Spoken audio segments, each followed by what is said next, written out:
Welcome to Pindar Poetry. We hope you learned something new. You begin by confirming two prerequisites. Your iPhone is updated and you are signed into iCloud. Once done, open Settings and tap Siri and search. You will immediately see global suggestion toggles. Make the first actionable change now by switching off suggestions in search, suggestions in lookup, and suggestions on lock screen. Do this to stop new suggestions while you reset existing data. This prevents the system from relearning before you clear history and adjust per app settings. Next, you clear what Siri already knows. In Siri and search, find Siri and dictation history and delete it to remove server-side learning. Then, scroll through the app list and disable Show Suggestions and learn from this app for apps that mislead suggestions.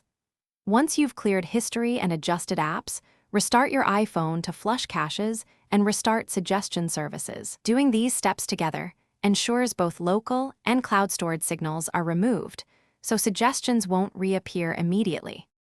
Finally, selectively re-enable suggestions in search or look up for features you want to keep. Make sure to give the system a day to relearn normal behavior. Test by invoking Spotlight and checking shortcuts and lock screen suggestions.